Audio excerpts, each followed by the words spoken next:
The city demoted her for empathy contamination 8 months ago. But when 200 civilians were trapped behind barricaded gymnasium doors by armed inmates, the only name they'd speak to was the woman the department had already erased. And the warden who destroyed her career stood between her and the fence line, holding the only radio that could save them. Maya Okonkwo received the text at 08:47 hours while standing in her apartment kitchen, silver scar across her left palm, visible as she gripped the phone. The message was from Daniel Cross, former tactical partner, current SWAT team leader. 3 words: they want you. She read it twice, then a second message arrived, by name, won't talk to anyone else. Maya set the phone on the counter and stood motionless for 30 seconds. Through the window, morning traffic moved along the interstate. Normal people driving to normal jobs. She had been one of them for 8 months now. Public defender consultant, training seminars on de-escalation, paperwork that never bled. She picked up the phone again and typed, "Whose incident, Commander?" The reply came fast. "Reeves, he's prison warden now." Maya sat down. The chair scraped against linoleum. She placed both hands flat on the table and looked at the scar tissue on her palm. The thin white line where chain link had opened skin during the South Bank Hotel siege. 19 hours on the phone with an army veteran who had barricaded himself on the 8th floor with a .45 and a bottle of pills. 19 hours while Captain James Reeves stood in the command tent and demanded breach authorization every 60 minutes. 19 hours until the veteran walked out alive, hands empty, and told Maya his daughter had been born 3 weeks earlier and he wanted to meet her. Quick pause. Comment where you're watching from, then we continue the story. Reeves filed the termination paperwork that afternoon, 6 protocol violations, $4 million in overtime costs. Empathy contamination, he called it in the hearing. You prioritized one life over operational efficiency and set a precedent that endangers future response capacity. Maya had not argued. She signed the separation agreement and left her badge on his desk. Now Reeves was incident commander at a prison riot, and 200 civilians were trapped inside and the inmates were asking for her. She opened the desk drawer and pulled out the negotiation notebook. Black composition book, pages filled with timestamps and direct quotes and procedural notes written in her own hand. First page, South Bank Hotel, hour 1. She flipped through, page after page, names, dates, outcomes. The archive of every call she had taken in 11 years. She stopped at a blank page near the back and wrote, State Maximum Security Prison, 0847 hours. Then she drove. The prison was 90 miles north. Highway traffic thinned after the first hour. Farmland stretched flat on both sides of the road. Maya kept the speedometer at 73 and did not turn on the radio. Her hands were steady on the wheel. Breathing measured. She had learned early in her career that panic was a luxury negotiators could not afford. You controlled your body first. Heart rate, breath, muscle tension. Everything else followed. She arrived at the perimeter at 10:15 hours. SWAT vehicles lined the parking lot in tactical formation. Rifles trained on the gymnasium building, officers in body armor crouched behind concrete barriers. A command tent had been erected near the fence line, radio chatter audible through canvas walls. Maya parked her sedan at the outer checkpoint and walked toward the perimeter on foot. A SWAT officer stepped in front of her before she reached the fence. Tall, young plate carrier riding high on his shoulders. He held up one hand. "Mom, this is a restricted area. You need to turn around." Maya stopped. "I'm Maya Okonkwo. The inmates requested me." The officer's expression didn't change. "You're not authorized personnel. If you don't leave immediately, I will arrest you for interfering with a tactical operation." Maya looked past him toward the gymnasium. Windows covered with improvised barricades. Ventilation hum audible even at this distance. 200 people inside. Families, children, holiday visitation event. Wrong place, wrong time. She could see movement behind the glass. Silhouettes. The officer stepped closer. "Mom, I'm not going to ask again." A voice called out from the command tent. "Let her through." Maya turned. Daniel Cross emerged from the tent, greying beard trimmed to department regulation, hands empty at his sides. He nodded to the SWAT officer. "She's cleared." The officer hesitated, then stepped aside. Maya walked past him toward Cross. He met her halfway, voice low. They released a hostage at 10:20. Elderly woman, diabetic, needed insulin. Inmates handed her out through the side door with a handwritten note. It said, "We will only speak to Maya Okonkwo." If she does not come, we will not release anyone else. Maya scanned the perimeter. How many inside? 200 civilians, 15 inmates controlling the gymnasium. They have access to the PA system and they've barricaded every entrance. No gunfire yet, no injuries reported. But Reeves set a 1,500 hours deadline for breach. 3.5 hours. Maya looked at Cross. What's their grievance?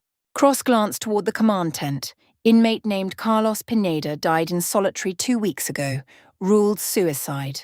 Family claims it was guard brutality. Inmates are demanding independent autopsy and investigation. Maya processed the information. Carlos Pineda, 29 years old. Sister named Lucia worked at a factory 30 miles south. Maya had read about the case in the local paper. Brief mention. Inmate death, standard review, no follow-up coverage. She asked, have they communicated any other demands? Not yet. They're waiting for you.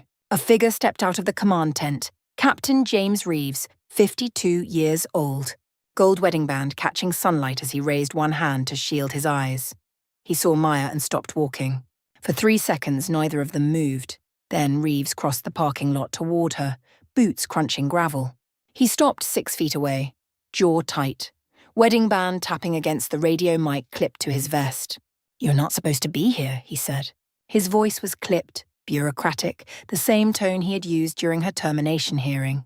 You are not law enforcement. You have no authority. You are a civilian interfering with an active incident.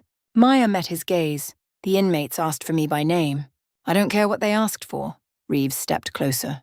You set a precedent at South Bank that I will not allow to be repeated. 19 hours, $4 million. 3 hostages killed under the same fatigue protocol you refused to follow. You think empathy scales or Conquo? It doesn't. Every hour you stall is another hour for something to go wrong. Maya did not respond. She turned toward the gymnasium. Reeves moved into her line of sight. You take 1 step toward that fence and I will have you arrested. Daniel Cross cleared his throat. Captain, the inmates won't negotiate with anyone else. We've tried radio contact. They won't answer. The only communication we've had is that note. Reeves looked at Cross, then back at Maya. His hand tapped the radio mic twice. Then he said, you can stand at the fence line. You do not enter the perimeter. You do not make contact without my authorization. You do not touch any equipment. If I give the breach order, you will leave immediately. Are we clear? Maya nodded once. Reeves turned and walked back toward the command tent. Cross exhaled slowly and gestured toward the fence. Come on. They walked together across the gravel. SWAT officers watched from behind barriers. Maya could feel their eyes on her. The civilian, the fired negotiator, the woman who cost the department $4 million because she refused to hang up the phone. She reached the fence line and stopped 3 feet from the chain link. The gymnasium was 40 meters away. Windows dark except for movement behind the barricades. Cross stood beside her. What do you need? Maya pulled the notebook from her jacket pocket and opened to the fresh page. She wrote, 10:15 hours, perimeter arrival. Then she looked at Cross. I need to know who's leading them. Cross checked his tactical clipboard. Inmate named Terrence Waite, 41 years old, manslaughter conviction. 18-year sentence, former union organizer before incarceration. He's the one who wrote the note. Maya wrote the name in her notebook. Terrence Waite. She studied the gymnasium windows. A silhouette appeared behind the glass on the 2nd floor. Tall, deliberate movements, watching the perimeter. She could not see his face, but she knew he was looking at her, measuring, deciding. She stood at the fence and did not move. The ventilation hum carried across the parking lot. Wind pushed gravel against concrete barriers. Radio chatter from the command tent. Reeves issuing orders. Breach teams staging at secondary positions, clock running. Maya opened her notebook and flipped back to the first page. South Bank Hotel, hour 1. She had written, subject is listening. Do not fill silence. Let him hear that you are still there. She looked up at the gymnasium window. The silhouette was still watching. Terrence Waite, 41 years old, 18-year sentence, former union organizer. A man who understood leverage and timing. A man who had seen Carlos Pineda die and knew the truth would be buried unless someone forced it into daylight. A man who had taken 200 civilians hostage not because he wanted to hurt them, but because he knew the system.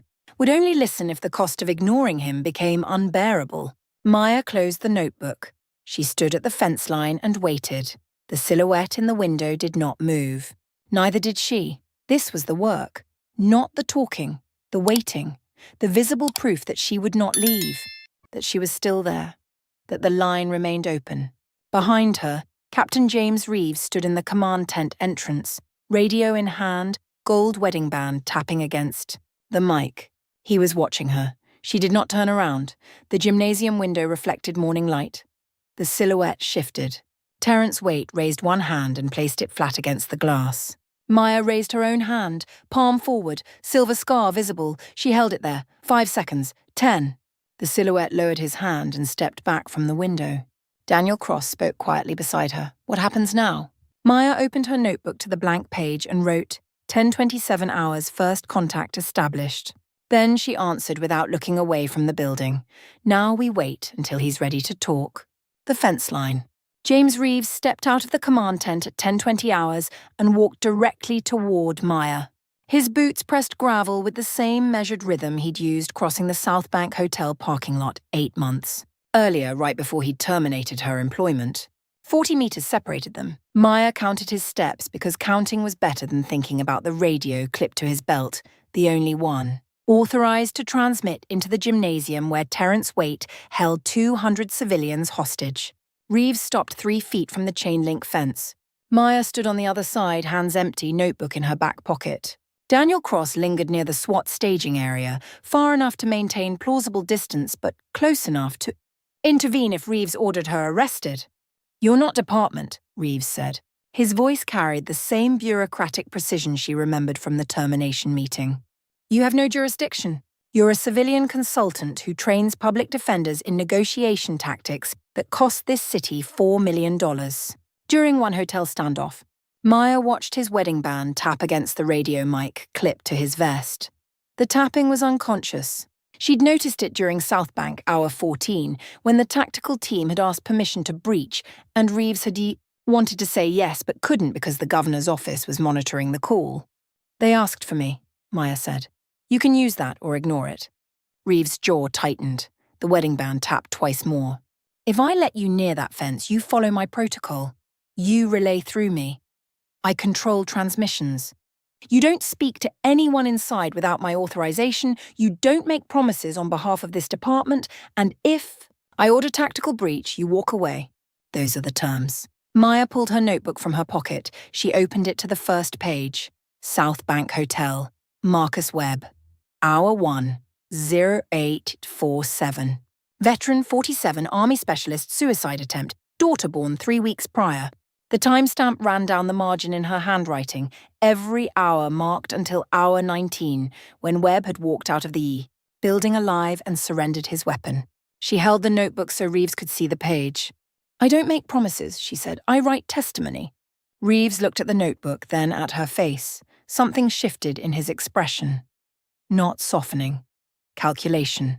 Cross appeared beside them. He didn't look at Maya. He addressed Reeves in the clipped cadence of someone delivering bad news they'd rehearsed. Sir, Governor's office called at 10:15. CNN is running Attica comparisons on the Chiron. Chief of Staff is asking for assurance that we're exhausting negotiation before tactical intervention. Reeves turned toward Cross. The wedding band stopped tapping. What did you tell them? That we're pursuing all options. And are we? Cross glanced at Maya, then back at Reeves. That depends on whether we let her do her job. Reeves was silent for 10 seconds. Maya watched the calculations move across his face. Political pressure. Media scrutiny, civilian hostages, liability. 8 months ago, he'd fired her for empathy contamination and protocol violation.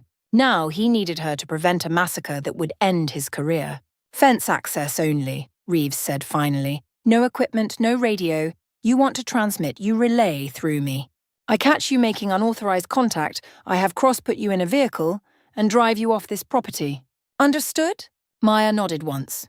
Reeves walked back toward the command tent. Cross waited until he was out of earshot, then handed Maya a manila folder. Inmate records, Cross said quietly. Next of kin listed for everyone inside. Thought you might want to know who's waiting. Maya took the folder and opened it as Cross walked away.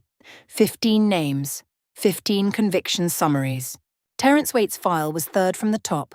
Age 41, manslaughter conviction, 18-year sentence. Employed as union organizer at Riverside Metal Works before arrest. Killed employer's son during factory strike.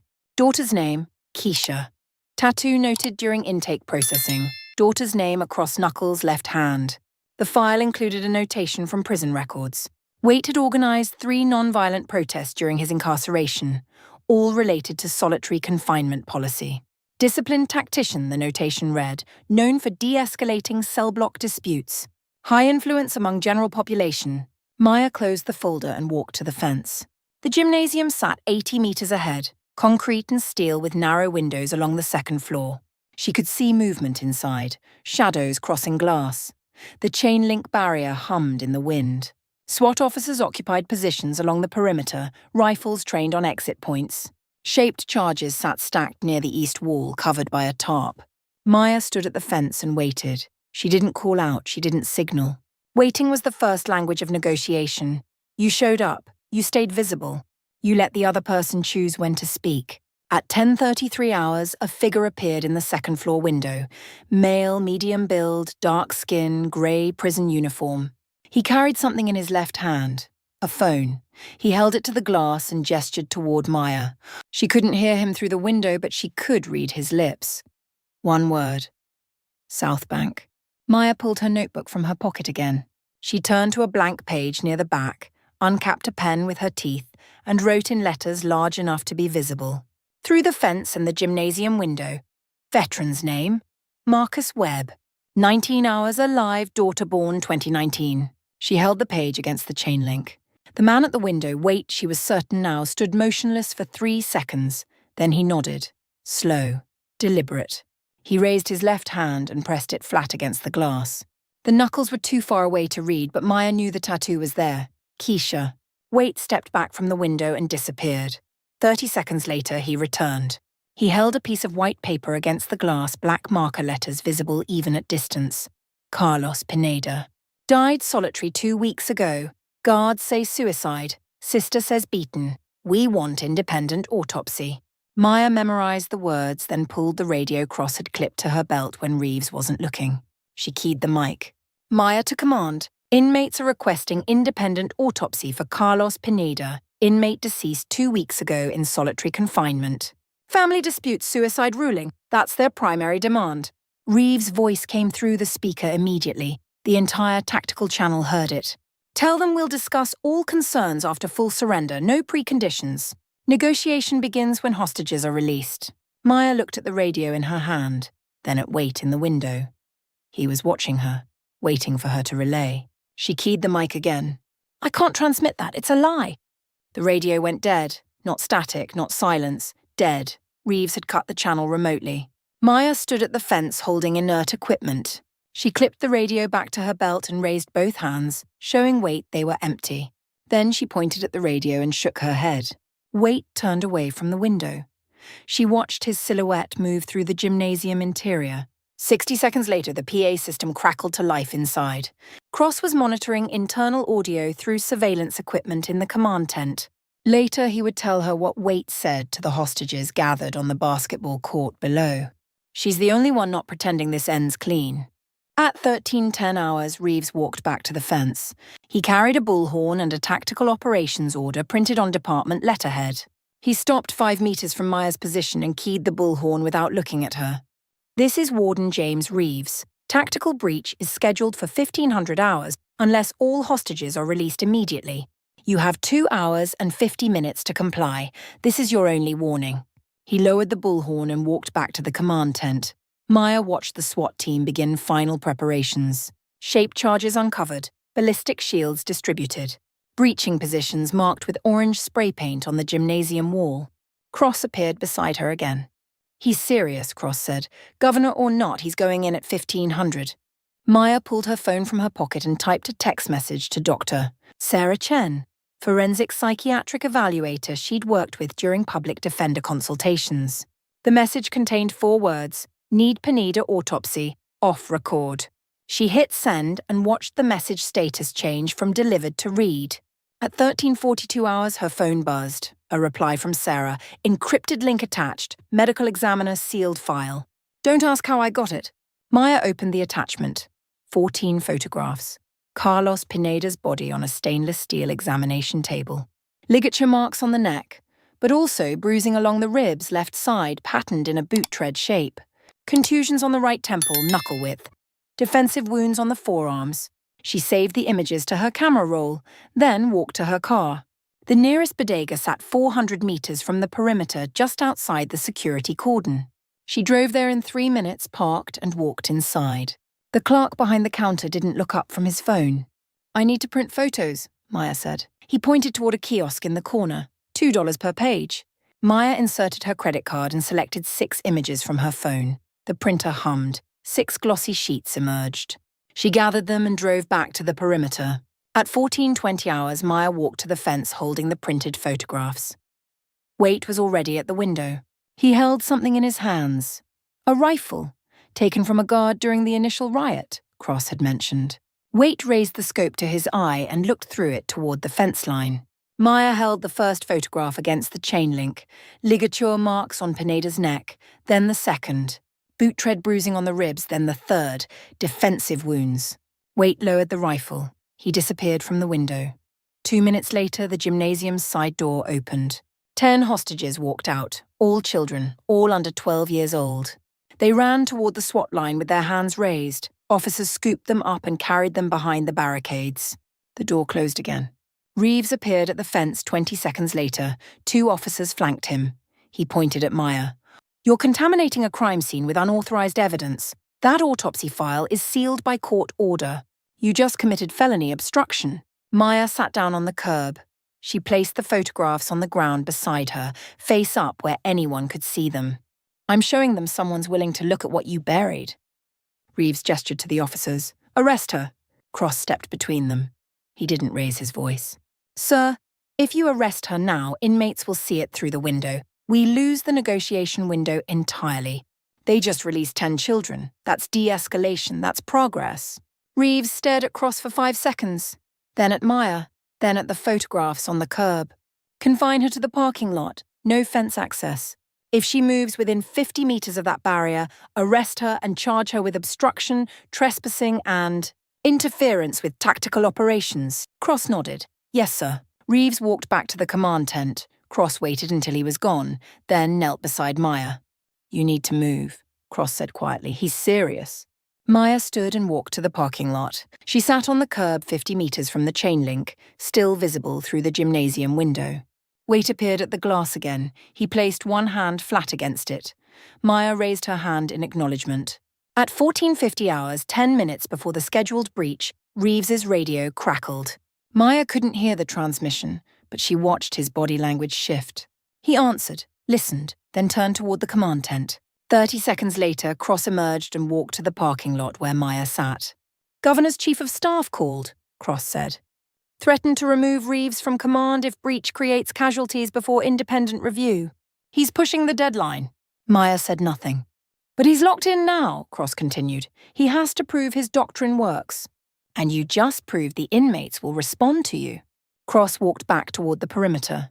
Maya opened her phone and pulled up the inmate records folder he'd given her. She scrolled to Carlos Pineda's file. Next of kin, Lucia Pineda, sister age 29, factory worker. Address listed in a town 30 miles south. Maya opened a new text message. She typed Lucia's phone number from the file and composed a message. "My name is Maya Okonkwo. I'm at the prison where your brother died. The inmates are asking for independent autopsy. I need you to come here and tell your story on the record. Can you leave work now?" She hit send. At 15:02 hours, her phone buzzed. A reply. "I've been calling prison administration for 2 weeks. They won't talk to me." Why would they listen now? Maya typed back, "Because 200 people are watching and because I'm listening." 3 minutes passed, then, "I'll be there in 40 minutes. Maya stood from the curb and walked toward the command tent. Cross intercepted her at the 30-meter mark. "Reeves said no fence access." "I'm not going to the fence," Maya said. "I'm going to sit right here in the parking lot and wait for someone who has more right to be here than any of us." Cross studied her face, then nodded and walked away. At 15:20 hours, Reeves emerged from the command tent and approached Maya. He stopped 10 feet away. "You think you're a hero," he said. "You think your South Bank negotiation was some kind of miracle. But you have selective memory." Maya said nothing. 3 hostages died during the bank siege 6 months before South Bank. You refused to follow the 72-hour fatigue protocol. You kept negotiating past the psychological collapse window. The suspect executed 2 tellers and a security guard before SWAT breach ended it. That blood is on your empathy-first doctrine, just as much as any tactical casualties are on mine. Maya met his eyes. I remember. Do you? Reeves stepped closer. Because when you hold up Marcus Webb's daughter as proof your method works, you're erasing the families of the people who died when it didn't. You're not a saint, Okonkwo. You're a gambler, and eventually the house wins. He turned and walked back to the command tent. Maya sat on the curb and pulled her notebook from her pocket. She turned to the page where she'd archived the bank siege. Page 47. Hour 1, 0620. 3 fatalities, hour 68. Breach authorized, hour 72. She'd written one sentence beneath the timestamp. I stayed too long. At 15:48 hours, a silver Honda Civic pulled into the parking lot. A woman stepped out.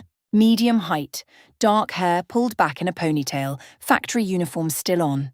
She carried a small purse and a laminated ID card on a lanyard around her neck. Carlos Pineda's prison identification photo.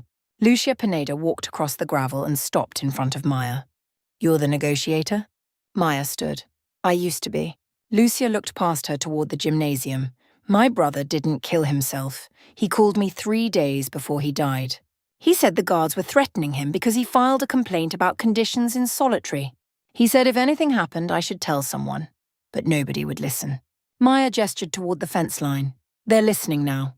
Lucia followed her gaze to the gymnasium window. Waite was there, watching. Lucia raised the ID card on the lanyard so it caught the afternoon light.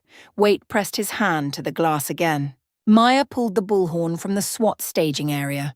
Cross saw her take it but didn't intervene. She handed it to Lucia. Tell them what you told me. Lucia keyed the bullhorn. Her voice carried across the parking lot, across the fence, through the broken windows of the gymnasium where 200 civilians sat on a basketball court waiting to go home. My name is Lucia Pineda. Carlos was my brother. He didn't hang himself. He called me 3 days before he died and said the guards were threatening him. He was scared, and nobody in this prison cared enough to protect him. She lowered the bullhorn. Her hands were shaking.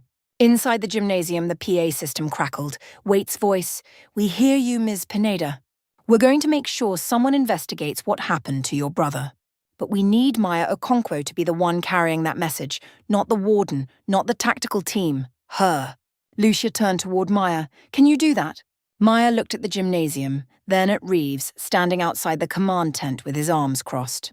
Then at the notebook in her hand, pages filled with testimony from 19 years of negotiations, some successful, some not. I can try, Maya said. At 16:12 hours, 50 more hostages walked out of the gymnasium, all adults this time. They moved in single file with their hands visible. SWAT officers guided them behind the barricades. 140 civilians remained inside. Reeves walked to the parking lot where Maya stood with Lucia. He ignored Lucia entirely and addressed Maya. You're out of time. I'm rescheduling breach for 0400 tomorrow. That gives them 12 hours to surrender. After that, we go in. Maya said nothing. Reeves leaned closer. You just bought them a few more hours to think, but you didn't change the ending. This ends with tactical breach just like South Bank should have. I was right then, and I'm right now. The only difference is, this time I won't let you drag it out long enough to prove me wrong. He walked back toward the command tent. Cross approached Maya as Reeves disappeared inside. He means it, Cross said. 0400 breach, shape charges on the east wall, full tactical entry. Maya pulled her personal cell phone from her pocket. She looked at Waite through the window, then at the phone in her hand. She opened the text thread with Sarah Chen and scrolled to the encrypted autopsy link. Then she composed a new message. Can you forward this to local medical examiner and state oversight commission? Anonymous source, urgent review requested. Sarah replied within 60 seconds. Already done. Commission opens investigation Monday. Maya showed the message to Cross. He read it, then looked toward the command tent. That'll take weeks to process. Waite doesn't have weeks.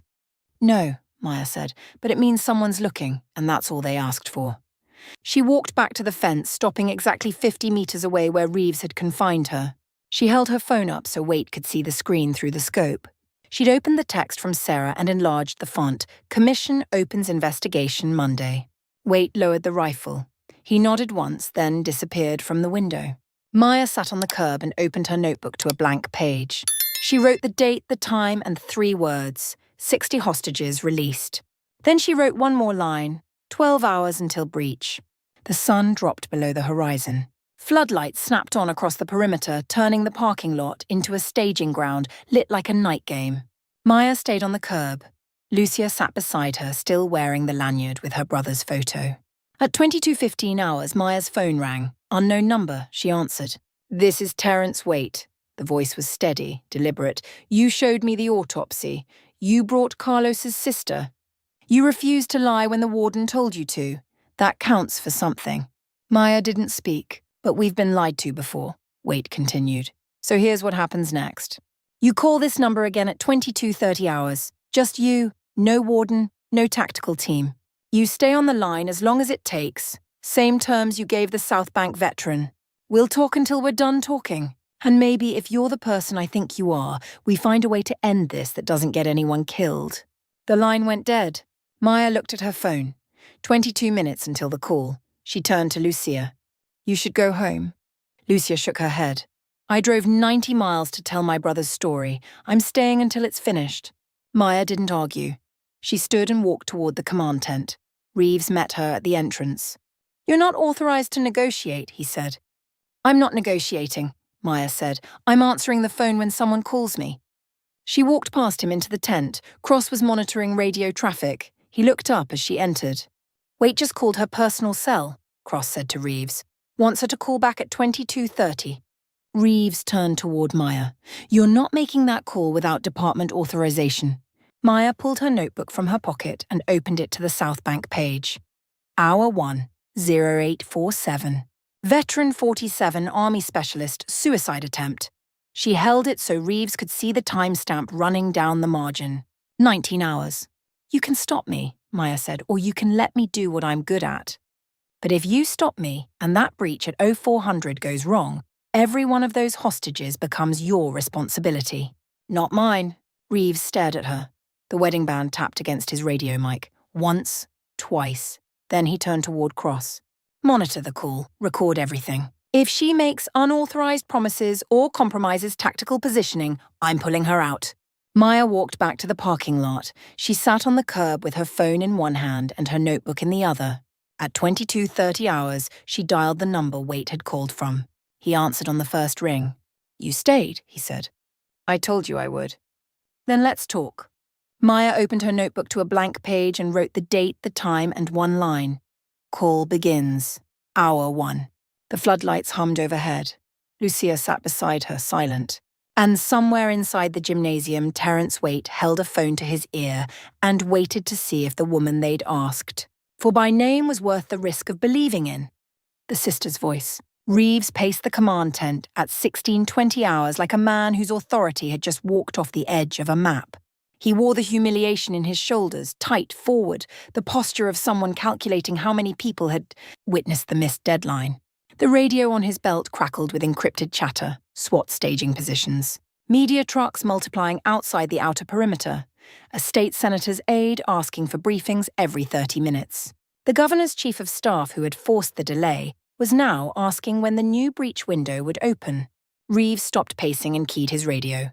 "Cross, tactical lead, command tent, now." Daniel Cross entered 90 seconds later, still wearing the plate carrier from perimeter duty. His greying beard was trimmed to department regulation, but his eyes carried the exhaustion of a man who had been standing in full kit for 7 hours. He didn't salute. Reeves didn't ask him to. "New breach window," Reeves said. 400 hours tomorrow. Inmates will be fatigued. We hit during shift change confusion when their attention splits. Shaped charges at 3 entry points. Flashbangs for disorientation. Lethal force authorized if any inmate displays weapon or threatens hostage. Cross didn't respond immediately. He looked at the tactical map spread across the folding table, the gymnasium marked in red, the 3 breach corridors, traced in grease pencil. "They released 10 hostages this morning, sir. Children, in good faith, and 50 more after the sister spoke. That's 60 people walking out alive because they're trying to negotiate." That's 60 people walking out because they know we're coming, Reeves said. They're buying time, testing boundaries. The second they believe we won't breach, they'll escalate demands. They'll ask for lawyers, media access, transportation. This is textbook hostage theatre, and you know it. Cross met his eyes. If we breach now, we validate their claim that negotiation is theatre, that the only language we speak is force. Reeves picked up the grease pencil and tapped it against the map. His wedding band clicked against the wood, 3 quick taps, the sound of a man who had made his decision and was now defending it to himself. Negotiation is theatre, Cross. The only question is who controls the script. Right now, Terence Waite controls the script. He decides when hostages leave. He decides what terms get discussed. He decides whether to trust a woman who has no authority, no position, and no business being inside my perimeter. That ends at 400 hours, Cross nodded slowly. Not agreement, acknowledgement. He turned toward the tent flap, then stopped. For the record, sir, I think this is a mistake. Noted, Reeves said. Dismissed. Cross stepped into the floodlit parking lot and walked directly toward the curb where Maya sat with her notebook open, pen moving across the page. She looked up as he approached. Her silver scar caught the light when she closed the notebook. They're breaching at 0400, Cross said quietly. Shaped charges, 3-point entry. He's calling it a fatigue window, but it's a massacre window. If those inmates try to defend themselves, SWAT will cut them down. Maya checked her watch. 1625 hours. She did the math silently. 8 hours to prevent a bloodbath. What about the hostages? Protocol is simultaneous entry with flashbangs to disorient. They'll try to separate hostages from inmates in the first 60 seconds. But if Waite's crew fortifies or if anyone panics, Cross stopped. He didn't need to finish. Maya looked past him toward the gymnasium. The building sat dark except for 2 windows on the south side where faint light moved, shadows crossing back and forth, the rhythm of people pacing. He gave me inmate records, she said. What are the core demands? Cross glanced back toward the command tent. Reeves stood inside with his back turned, speaking into the radio. Independent autopsy for Carlos Pineda, that's number 1. Family notification rights. They want next of kin contacted before any disciplinary action, so families can witness hearings. And they want written policy changes on solitary confinement. Maya opened the notebook again. She had written Pineda's name at the top of page 14, underlined twice. Below it, autopsy photos delivered 1420 hours, 10 hostages released. Lucia testimony, 1830 hours. 50 hostages released. She tapped the pen against the next blank line. The autopsy photos bought partial trust. Lucia's voice bought more. But Waite won't release the rest until he believes Carlos gets real investigation. Not internal review, independent. Can you promise that? No, Maya said. She closed the notebook and stood. But his sister can tell him it's real, that the family is fighting. That someone outside these walls gives a damn whether Carlos Pineda died from suicide or boot treads on his ribs. Cross handed her the file folder he had given her earlier, dog-eared now, pages marked with post-it notes where Maya had written next of kin phone numbers. She flipped to the Pineda section, Lucia Pineda, 29, factory worker, address 30 miles south. Mobile number listed in emergency contact field. Maya pulled her phone and dialed. The line rang 4 times, then a woman's voice, cautious. Hello? Lucia Pineda? Who's asking? My name is Maya Okonkwo. I'm a hostage negotiator working at the state prison north of you. There's a situation here, a riot. 200 civilians were taken hostage this morning during holiday visitation. The inmates who organized it are demanding answers about your brother Carlos. Silence, then breathing unsteady. What about Carlos? They want independent investigation into his death. They don't believe it was suicide.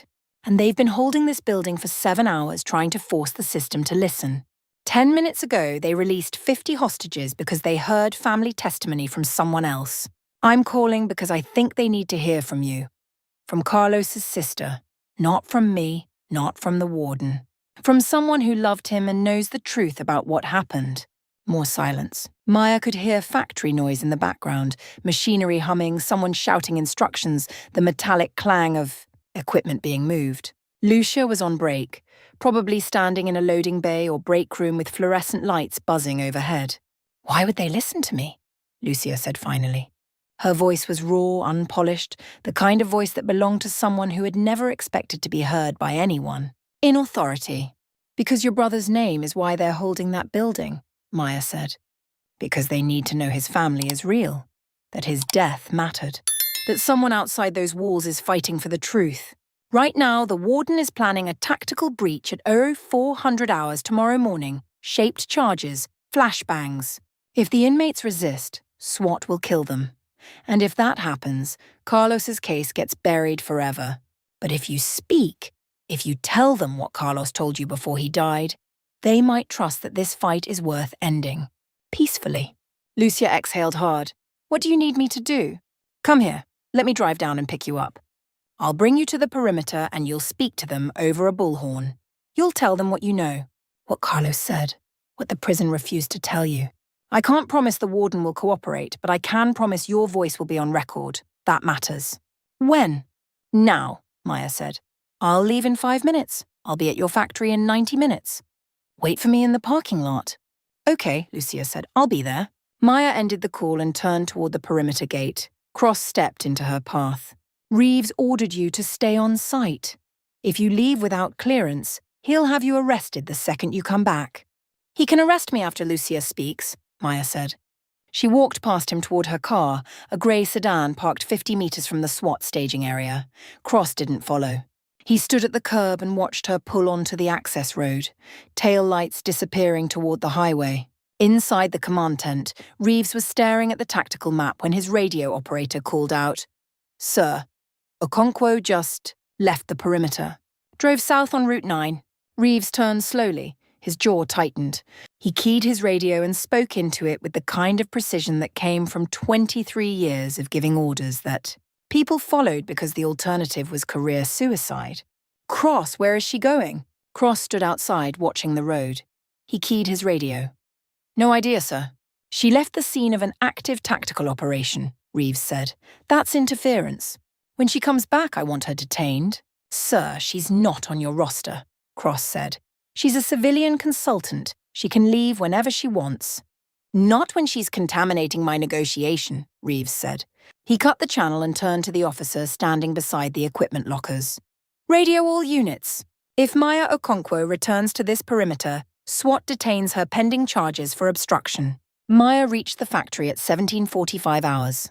The building was a flat-roofed warehouse surrounded by gravel parking lots and a chain-link fence with a broken gate. Sodium lights buzzed overhead, casting everything in sickly orange. Lucia waited near the employee entrance, wearing jeans and a blue work shirt with her name stitched above the pocket. Around her neck hung a lanyard with Carlos Pineda's prison ID card. Photo faded, laminate scratched from handling. Maya pulled up beside her and lowered the passenger window. Lucia. The woman nodded. She didn't say anything. She opened the door and climbed into the passenger seat, settling the lanyard carefully in her lap so the ID faced upward. Her hands were rough, calloused from assembly line work. Her fingernails were short, unpolished. She looked at Maya and waited. Maya pulled back onto the highway and drove north. For the first 10 minutes, neither of them spoke. The road stretched ahead, headlights cutting through dusk, farmland on both sides giving way to industrial sprawl as they neared the prison corridor. Finally, Maya broke the silence. Tell me about Carlos. Lucia stared out the window.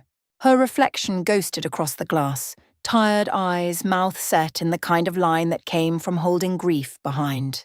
Your teeth for too long. What do you want to know? Whatever you want to tell me, Maya said. I'm not interrogating you. I'm trying to understand who he was, what he was afraid of, what he told you before he died. Lucia was quiet for a long time. Then she started talking, and once she started, she didn't stop.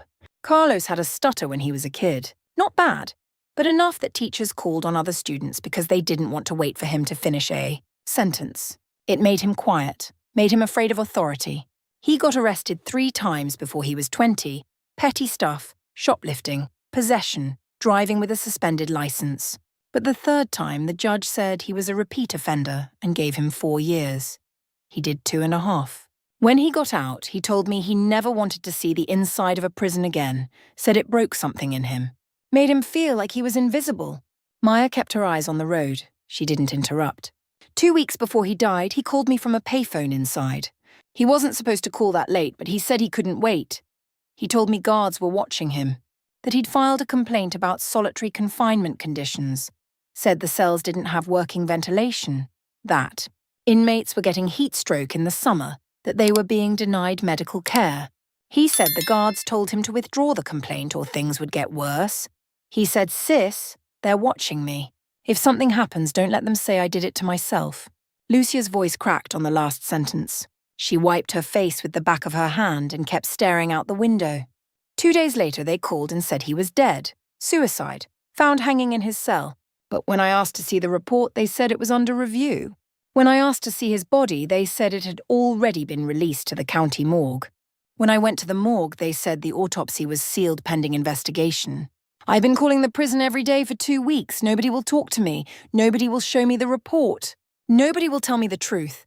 Maya glanced at the lanyard in Lucia's lap. The ID photo showed a young man with short hair and dark eyes, trying to smile for the camera but not quite managing it. "What do you think happened?" "I think they killed him," Lucia said. Her voice was steady now. Not angry, not tearful, just certain. "I think he filed that complaint and they decided he was a problem. And I think they made sure nobody would ask questions afterward. Suicide is easy. Suicide closes cases." Maya didn't respond. She didn't have to. She had seen the autopsy photos, boot tread bruising on ribs, knuckle-width contusions on temple, defensive wounds on forearms. Carlos Pineda had not hanged himself. They arrived back at the prison perimeter at 18:30 hours. The checkpoint was different now, more officers, more barriers, more floodlights. Maya slowed the car as she approached. A SWAT officer stepped into the road and raised one hand. She stopped. The officer walked to the driver's window and leaned down. His face was young, mid-20s, and he carried the rigid posture of someone who had been given orders 5 minutes ago, and was now following them without question. "Ma'am, you're not authorized to re-enter this perimeter. Captain Reeves has ordered your detention pending obstruction charges." Maya didn't move. She kept both hands visible on the steering wheel. "The woman in the passenger seat is Lucia Pineda, sister of Carlos Pineda, the inmate whose death triggered this riot. The inmates demanded family notification rights. I'm bringing her." "I have orders, ma'am." "Then call Captain Reeves," Maya said. "Tell him I have Lucia Pineda in my car. Tell him she's here to speak to the inmates. And ask him if he wants to be the person who removed a dead inmate's sister from a hostage negotiation on camera." The officer hesitated. He stepped back and spoke into his radio, voice too low to hear. 90 seconds later, Reeves appeared from the command tent. He walked directly to Maya's car and leaned down so his face filled the window frame. His eyes moved from Maya to Lucia, then back to Maya. "You left the scene of an active tactical operation," he said. His voice was calm, controlled. The kind of calm that came before the axe fell. "That's interference. You're done." "She's Carlos Pineda's family," Maya said. "Inmates asked for independent investigation. She's the proof it's real. The proof his death mattered. You want to explain to the press why you removed her?" "I didn't authorize civilian contact with inmates." "You authorized me at the fence," Maya said. "I'm bringing her to the fence. If you want to arrest me after she speaks, fine. But you're not stopping her." Reeves stared at her. His wedding band tapped against the car door. 3 quick clicks. He was calculating the political cost of video footage, showing SWAT officers dragging a dead inmate's sister away from the perimeter while she wore his ID around her neck. He straightened and waved the officer back. "She stays in the parking lot, 100 meters from the building. No direct contact with inmates, no entry into tactical perimeter." Maya nodded. She pulled forward through the checkpoint parked near the edge of the lot where the gravel met the grass, and turned. Off the engine. Lucia climbed out first. She stood in the floodlights, holding the lanyard in both hands. Maya walked to the SWAT equipment truck and retrieved a bullhorn from the open cargo door. Nobody stopped her. She handed it to Lucia. "You don't have to do this," Maya said quietly. "If you want to leave, I'll drive you back right now." Lucia shook her head. "I need to do this for Carlos." They walked to the edge of the parking lot, visible from the gymnasium windows but outside the tactical perimeter. Reeves stood 50 meters away, arms crossed, radio in one hand. He keyed it and spoke into it. "Cross, if this escalates, it's on her." Maya positioned herself beside Lucia and rested one hand on her shoulder. Lucia raised the bullhorn. She pressed the trigger and spoke. Her voice carried across the parking lot, across the floodlit perimeter, across the kill zone where SWAT officers crouched behind barriers with rifles aimed at gymnasium doors. My name is Lucia Pineda. Carlos was my brother. He called me 2 days before he died. He said guards were watching him. He said if something happened, don't let them call it suicide. I've been calling this prison for 2 weeks. Nobody would talk to me. Nobody would show me the report. Nobody would tell me the truth. I don't know if you knew Carlos, but I know he was afraid. And I know they won't tell me the truth unless someone makes them. I came here because my brother deserves better than being erased. He deserves someone fighting for him. And if you're in that building because you believe the same thing, then I'm standing here with you. Her voice cracked on the final sentence. She lowered the bullhorn. Her hands were shaking. Maya kept her hand on Lucia's shoulder and didn't speak. Silence. 90 seconds of it. Long enough that Reeves reached for his radio, ready to call it a failed attempt. Then the gymnasium side door opened. Hostages emerged in single file, adults, 50 of them, walking with hands visible, eyes forward, moving toward the SWAT checkpoint with the careful deliberation of people who had been given instructions and were following them exactly. Officers processed them through barriers, checking IDs, separating them from line of sight to the building. The last hostage, a man in his 60s wearing a cardigan and wireframe glasses, stopped at the checkpoint and spoke to the nearest officer. The officer radioed Cross. Cross walked to the command tent and found Reeves inside, staring at the monitor showing real-time hostage count. Sir, released hostage has a verbal message from Terence Waite. Waite asked him to deliver it to Maya Okonkwo. Reeves didn't look up from the monitor. What's the message? Cross pulled out his notepad and read verbatim. Tell Okonkwo we heard the sister. Tell her we'll release the rest if she promises Carlos gets real investigation, not department investigation. Independent. Reeves set down the monitor. She can't promise that. She has no authority. I know, Cross said, but they're asking anyway. Reeves keyed his radio. Okonkwo, command tent, now. Maya walked across the parking lot and entered the tent. Reeves stood at the map table. Cross stood beside him, arms crossed, expressionless. Reeves didn't offer her a chair. Waite sent a message, Reeves said. He wants you to promise independent autopsy and civilian oversight. You can't promise that. You're not law enforcement. You're not state commission. You're a fired consultant with no leverage except the fact that inmates trust you more than they trust me. So here's what you're going to do. You're going to tell them nothing. You're going to step back from the fence. And at 400 hours, we're going to breach. Maya met his eyes. If you breach now, you'll kill hostages to bury the Pineda case. I'll breach now because negotiation has failed, Reeves said. His voice was flat, final. Because you've contaminated any legal case we'd have against the inmates by introducing unauthorized evidence and unauthorized witnesses. Because you've made this operation about you instead of about saving lives. You're done. He reached for the radio on his belt and switched channels.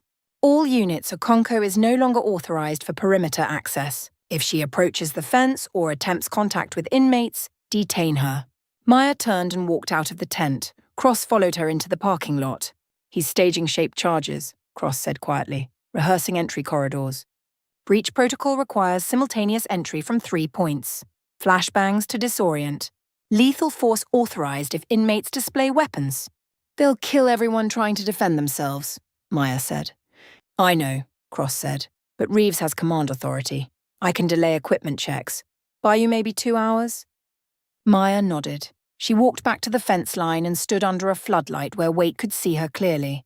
She pulled her personal cell phone from her jacket pocket and opened the map app, zooming in on the prison complex.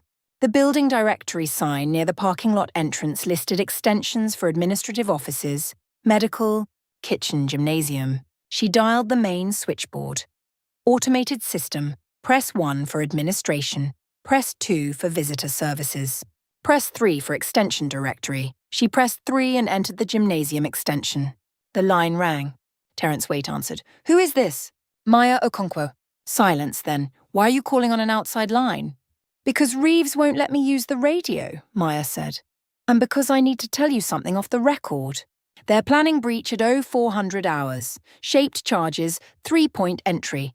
Flashbangs to disorient. Lethal force authorized if you display weapons. They'll say you were armed and dangerous and they had no choice.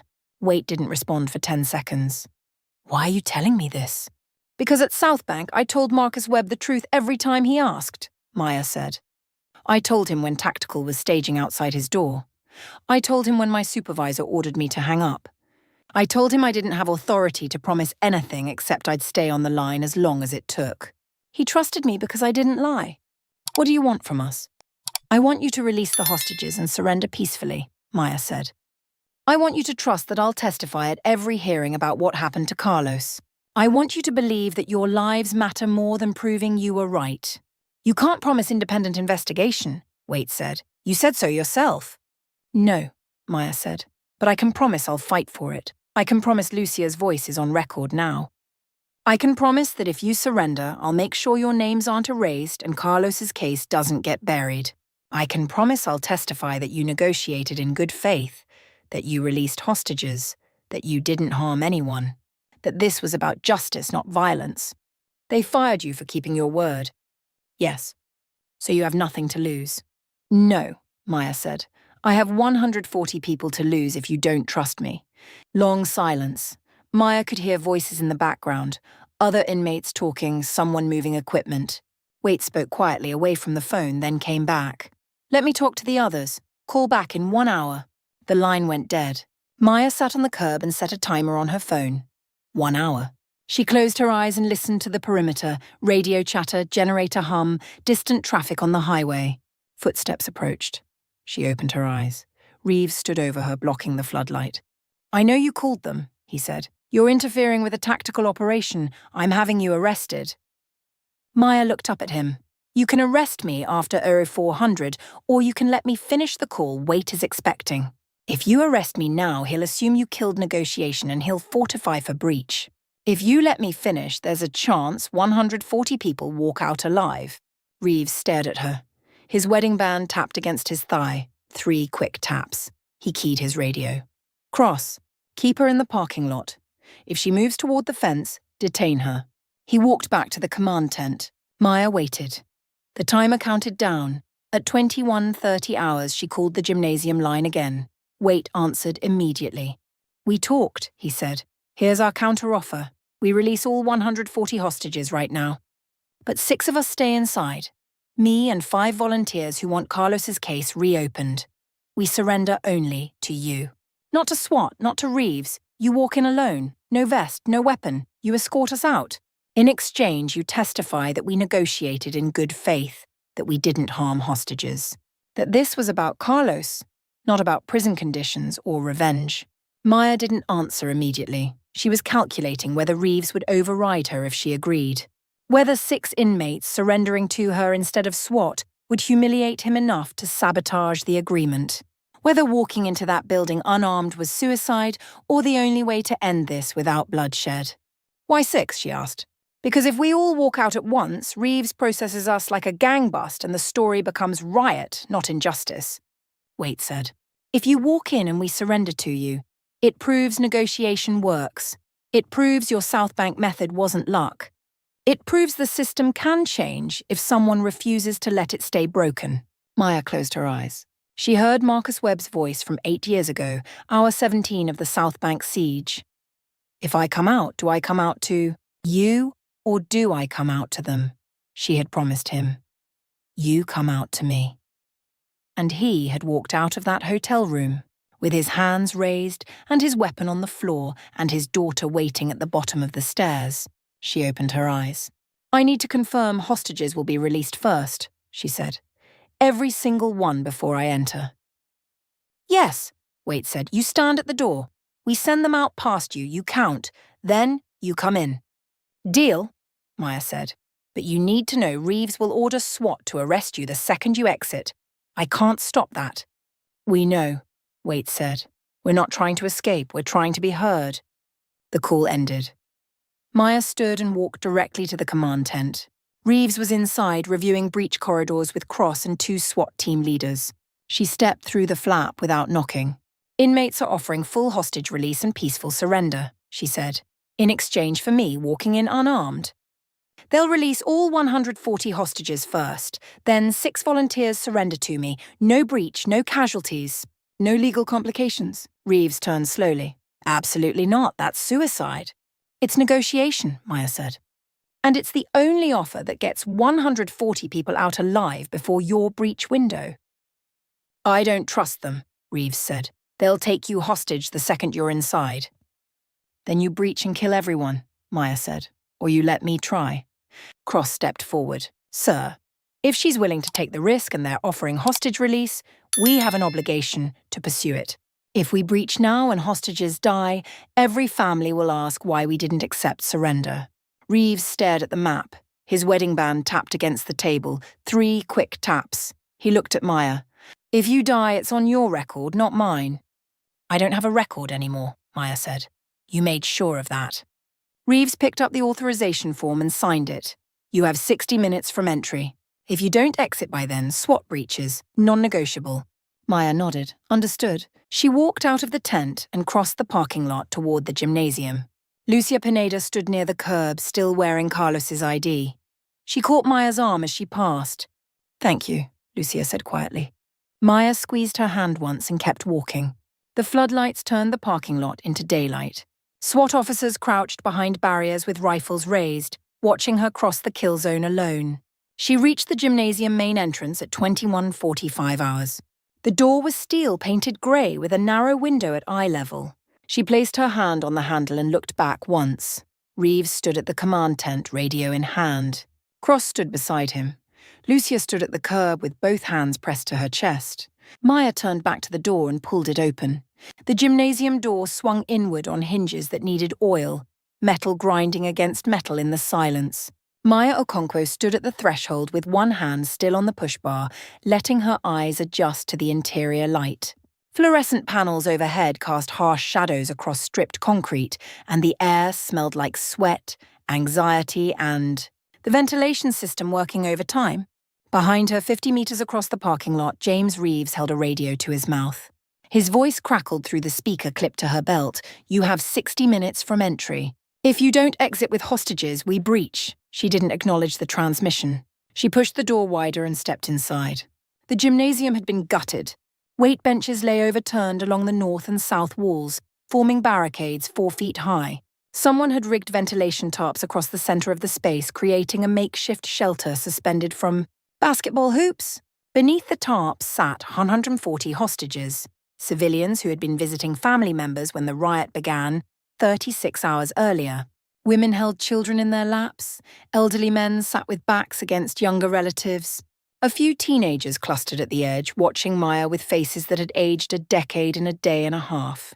6 inmates stood at cardinal points around the perimeter. Each held an improvised weapon. Pipes torn from bathroom fixtures, chair legs broken to jagged points, a fire. Extinguisher gripped like a club. None carried firearms. Maya catalogued that fact immediately and filed it under evidence of restraint. The inmates had controlled this space for 36 hours and never escalated to lethal force. Terrence Waite stood at the center of the gym, 20 feet from the door. He wore orange state-issue pants and a white undershirt soaked through with sweat.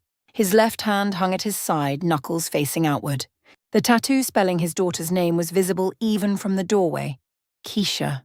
6 letters inked in precise block script. He saw Maya enter alone and turned to the other inmates. He raised his right hand, made a downward sweeping gesture. The 6 men lowered their weapons but didn't drop them. They held position, watching.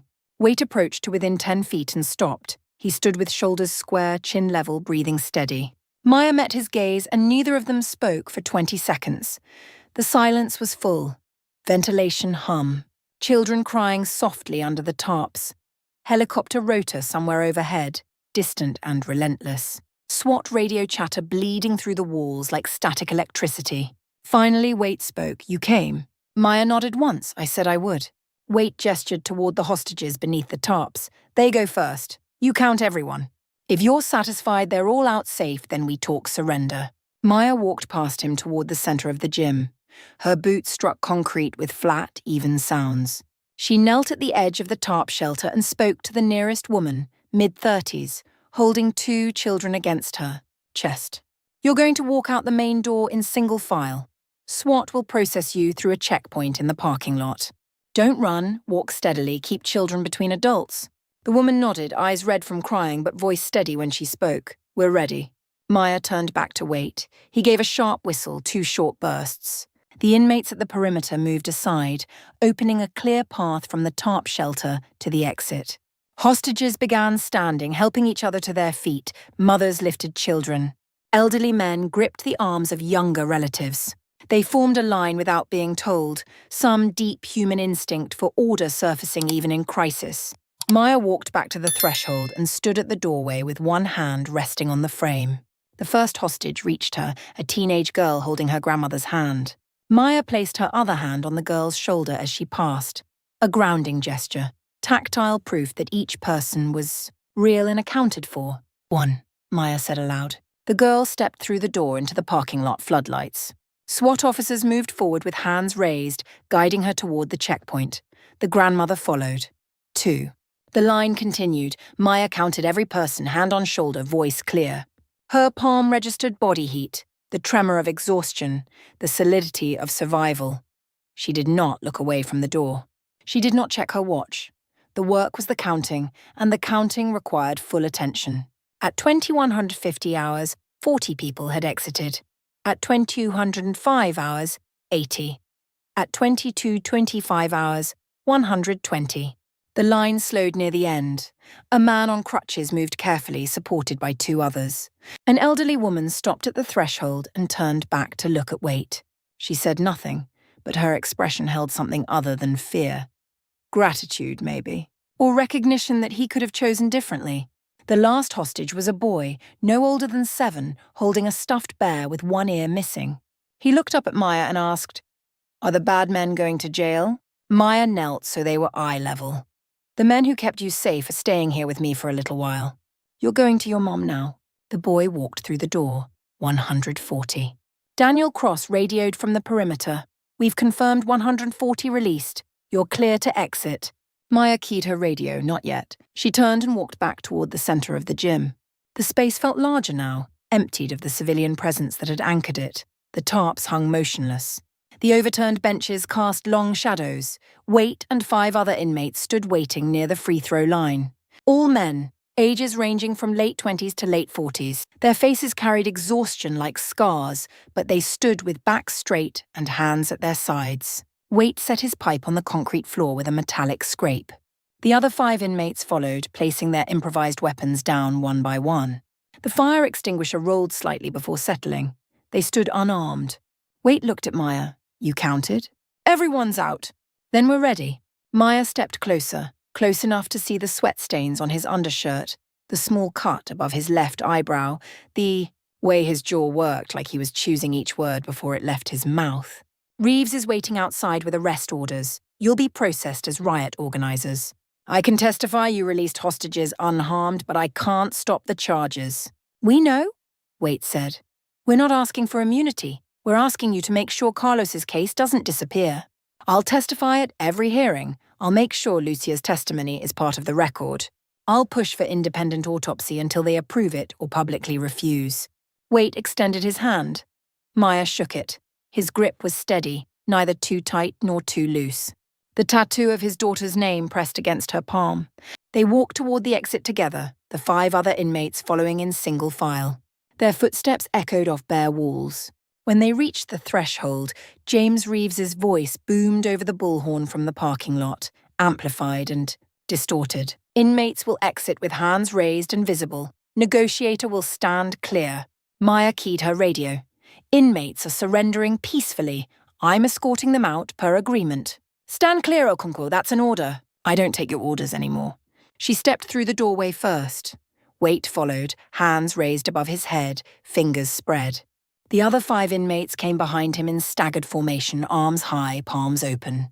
SWAT officers converged from 3 directions, rifles trained center mass. Daniel Cross moved ahead of the line, one hand raised to his team, lower weapons. They're compliant. The rifles angled down but didn't holster. Cross approached with flex cuffs in hand. The inmates knelt without being told, placing hands behind their backs.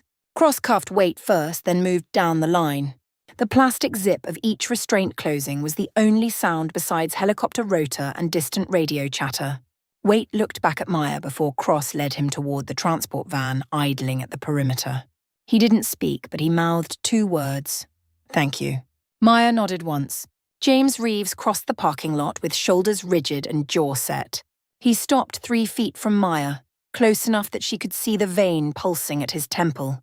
You violated every tactical protocol. You endangered yourself and contaminated the negotiation with unauthorized promises.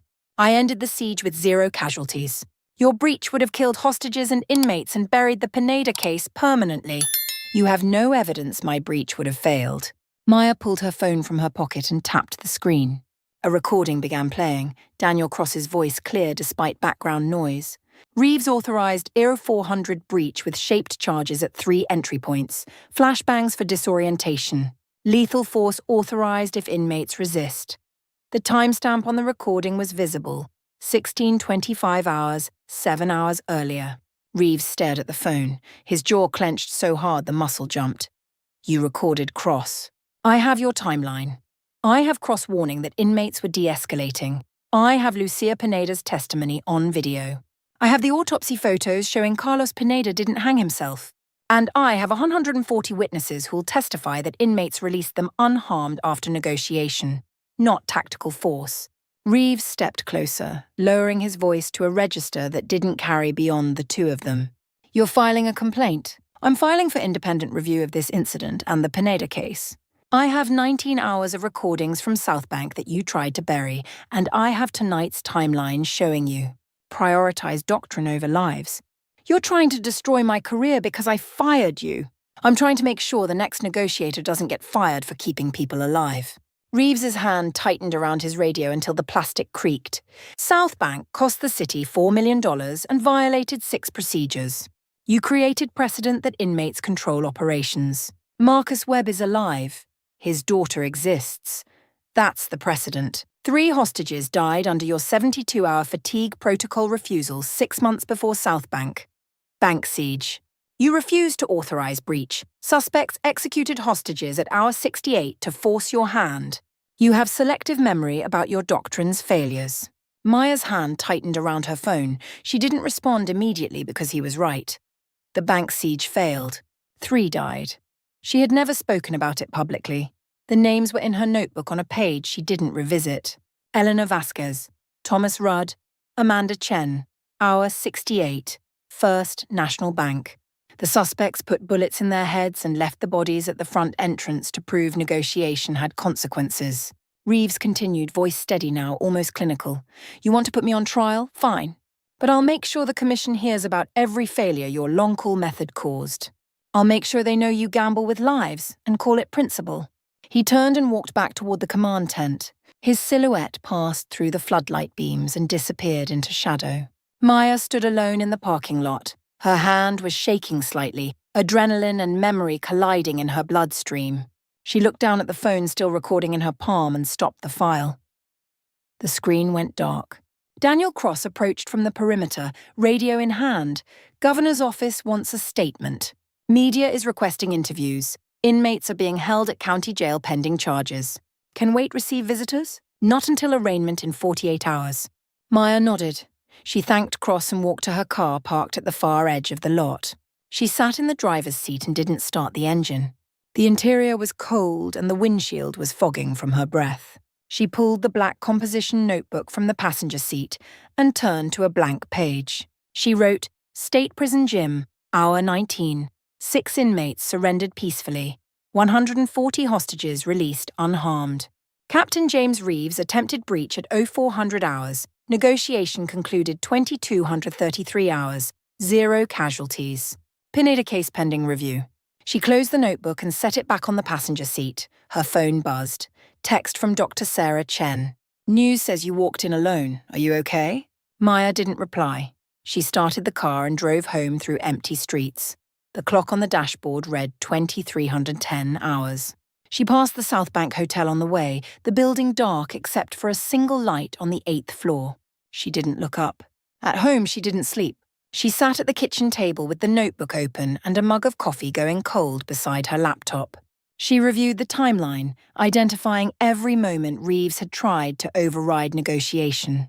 She pulled archived files from South Bank, radio transcripts, incident reports, the termination letter citing empathy, contamination and operational insubordination. She cross-referenced timestamps from tonight's siege, Lucia Pineda's testimony, the autopsy photos, the 2 rounds of hostage releases, the final surrender. At 04:30 hours, the exact time Reeves would have breached, Maya made fresh coffee. She opened the notebook to a new page and began drafting a formal complaint for the State Commission. The complaint had 3 sections: procedural violations during the prison siege, suppressed evidence in the Carlos, Pineda death investigation, and institutional pattern of prioritizing tactical doctrine over negotiated resolution. She wrote for 2 hours. The complaint grew to 8 pages, single-spaced, each claim supported by timestamp, witness name, or recorded evidence. She cited the South Bank Hotel negotiation. She cited tonight's siege. She cited the bank failure because Reeves would cite it first, and she needed to own the failure before it could be weaponized. At 6:30 hours, she stopped writing. Her hand ached from gripping the pen. She looked at the complaint and realized it was not enough. A procedural document would not explain why she had walked into the gymnasium alone. It would not explain why Waite trusted her. It would not explain why 140 people walked out unharmed. She turned to the notebook and wrote one more entry, not for the commission, but for herself. The alternative is letting the institution bury both Carlos Pineda and the doctrine that saved 140 lives tonight. That is not acceptable, so the fight continues. She closed the notebook. Outside the kitchen window, the sun was rising. Normal people were driving to normal jobs. She was no longer one of them, and she never would be again.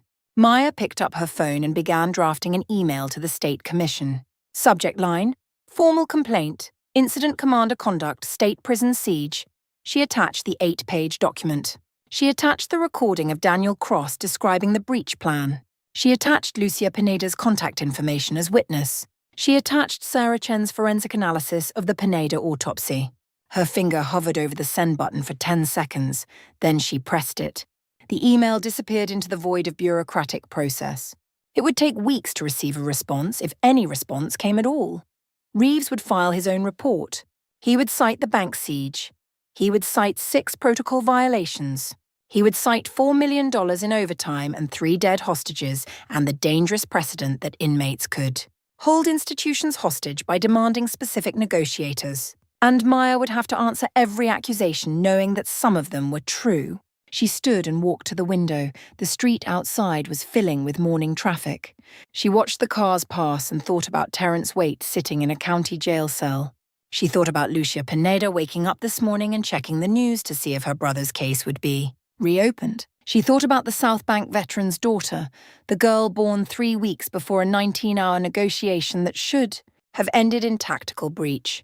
She thought about Eleanor Vasquez, Thomas Rudd and Amanda Chen, who died at hour 68 because she had refused to authorize breach, and the suspects punished her refusal with execution. The doctrine worked, the doctrine failed, both were true. And the only way forward was to make the institution see both truths and choose the doctrine anyway, because the psalm alternative was abandoning negotiation entirely and defaulting to force in every crisis. Maya returned to the table and opened her laptop. She began drafting testimony for the commission hearing, assuming one would eventually be scheduled. She wrote about South Bank. She wrote about the bank siege. She wrote about tonight. She wrote about the difference between gambling with lives and honoring the possibility that people could choose. Surrender over violence if given time and trust. She wrote until noon. Then she closed the laptop and walked outside. She stood in the driveway and felt the sun on her face.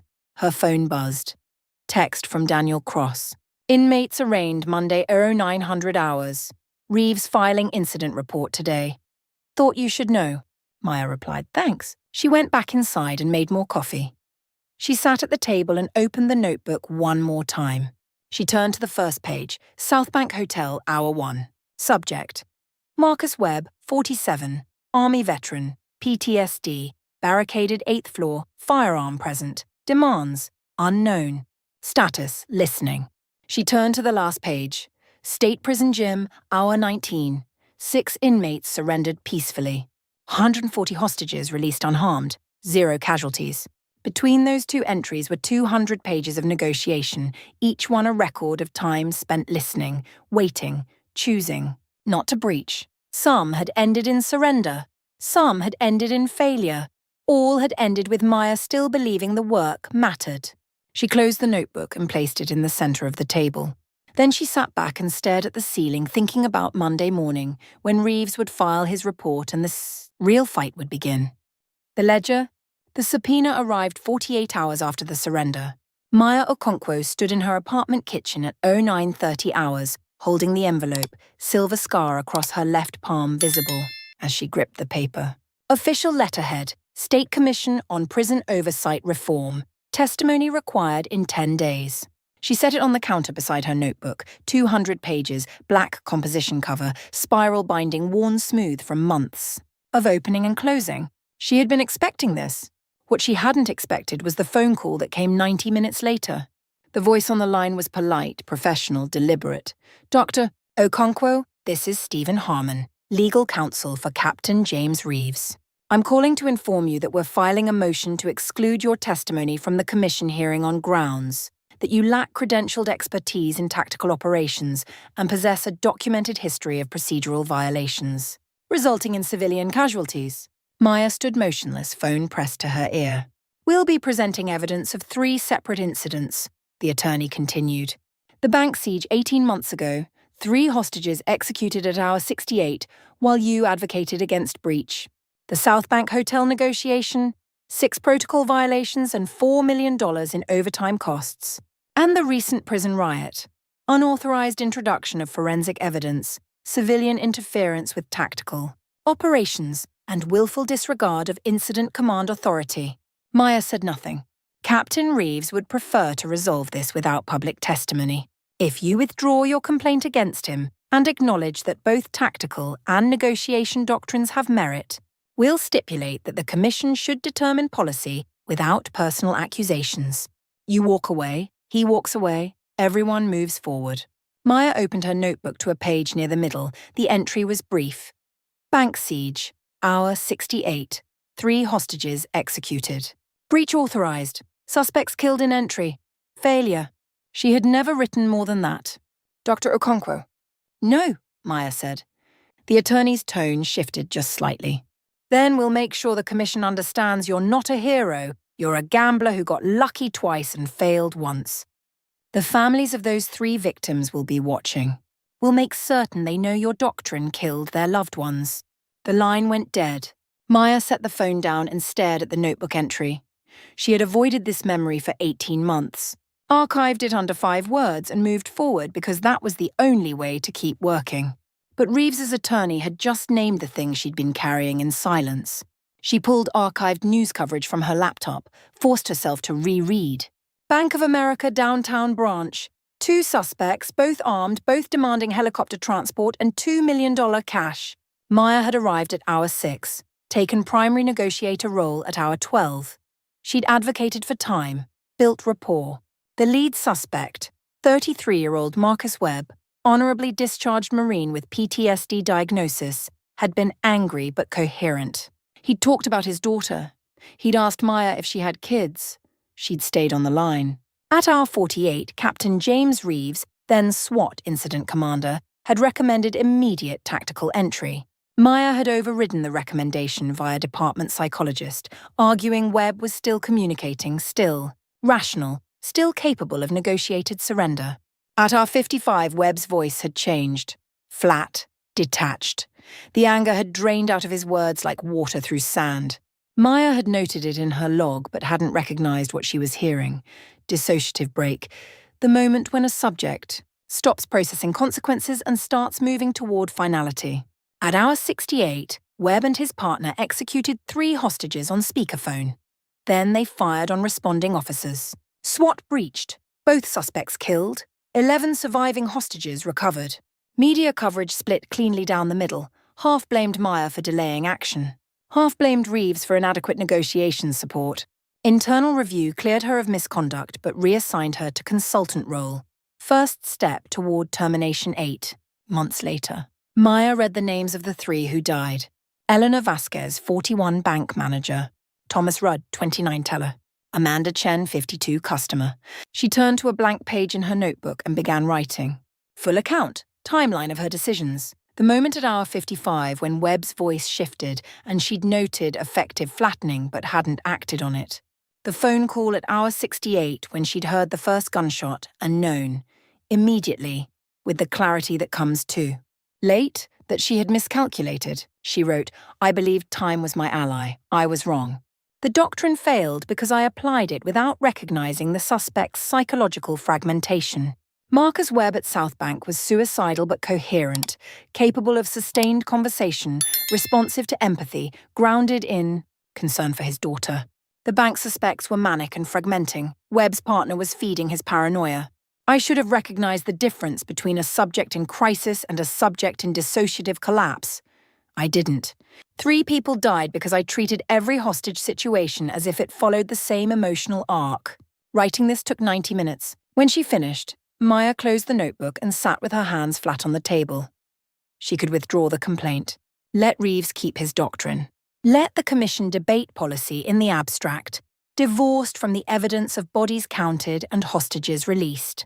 Or she could testify about both. South Bank and the bank siege, the 19-hour negotiation that saved Marcus Webb's life, and the 68-hour failure that ended 3 others. Let the Commission see the ledger, all of it clean and unclean, success and collapse. She made the decision in the silence of her kitchen, alone, the way all real decisions get made. She would testify. She would admit the failure. She would argue that her doctrine wasn't perfect, but it was better than reflexive force. And she would let the Commission decide. 10 days later, Maya sat at the testimony table in the State Commission hearing room and counted the empty seats. Gallery capacity 80, occupied 4. Lucia Pineda sat front row, Carlos's prison ID card on its lanyard around her neck.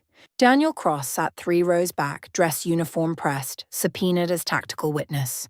James Reeves sat beside his attorney near the rear exit, jaw set, gold wedding band tapping soundlessly against the armrest. The 5th person was a court reporter. Commission panel. 5 members.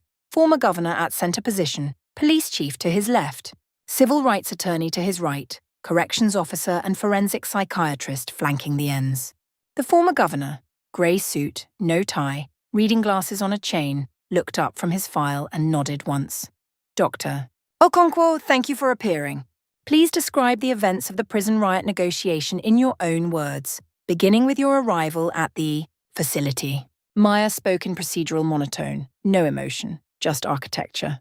Oi, 847 hours. Text from Daniel Cross. Inmates demanding her by name. 10:15 hours. Arrival at perimeter. James Reeves blocking access, threatening arrest. 10:20 hours. First hostage released with handwritten note. Terence Waite identified as riot leader. Carlos Pineda's death 2 weeks prior, ruled suicide. Inmates demanding independent autopsy. She described obtaining sealed autopsy photos from Dr. Sarah Chen, displaying them at the fence line.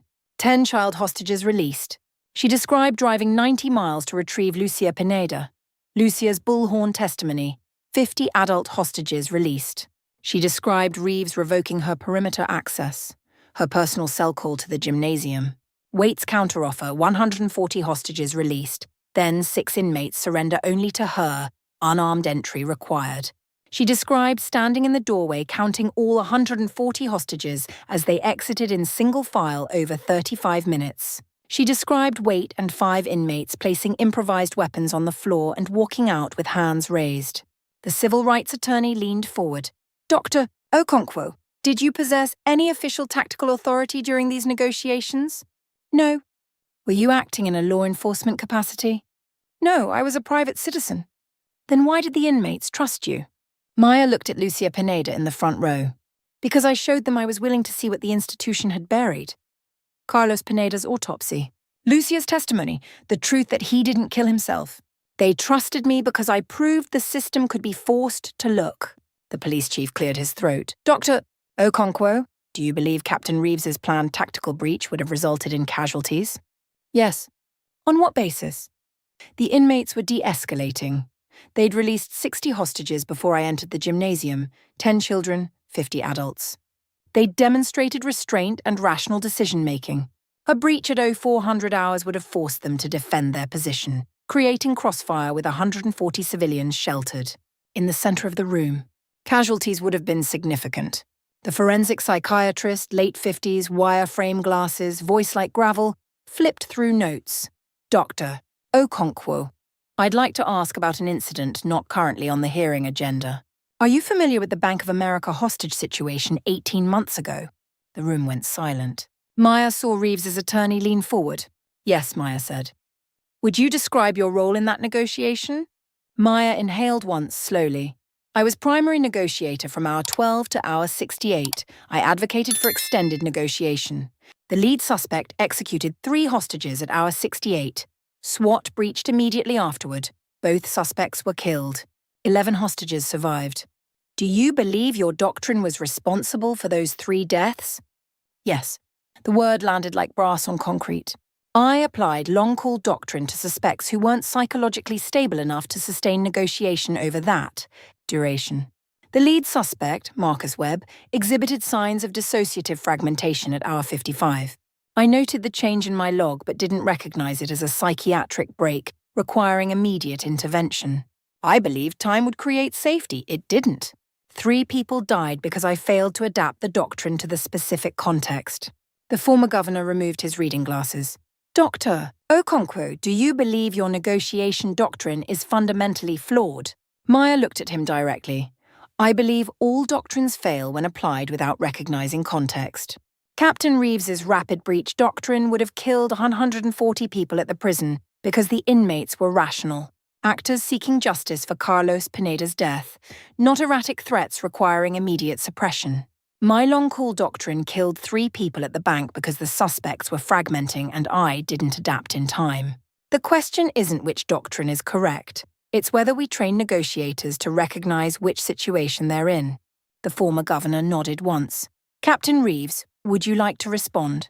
Reeves stood, moved to the witness chair, raised his right hand for oath.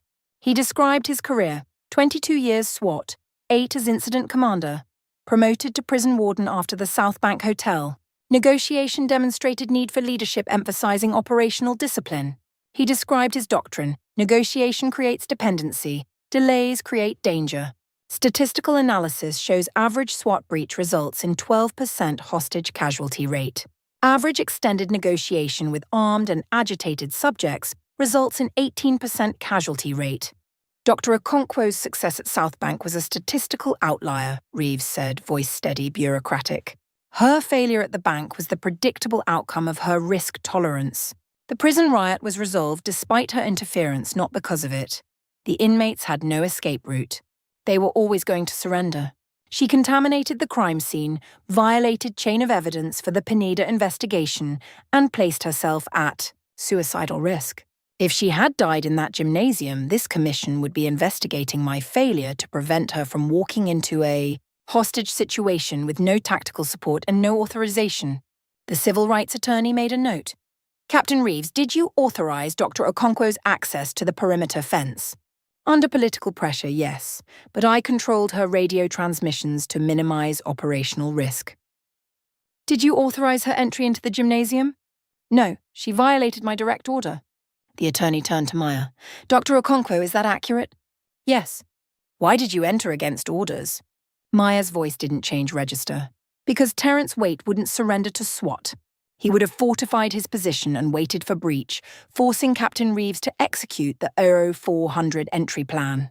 I walked in because it was the only option that didn't end with dead civilians. I knew I was risking my life. I also knew Captain Reeves's breach would kill hostages and inmates and bury Carlos Pineda's case under justifiable force. Paperwork! The corrections officer, 50s crew-cut corrections union pin on his lapel, leaned into his microphone.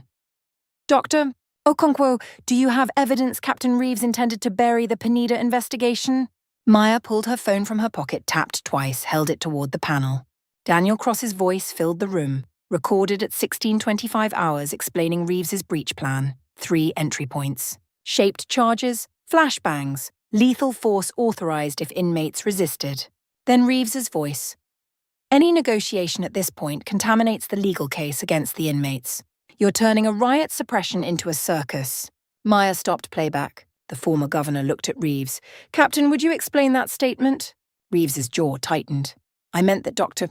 Okonkwo's introduction of unauthorized autopsy evidence would compromise our ability to prosecute the inmates for the riot. I wasn't attempting to bury the Pineda case. I was protecting the integrity of both investigations.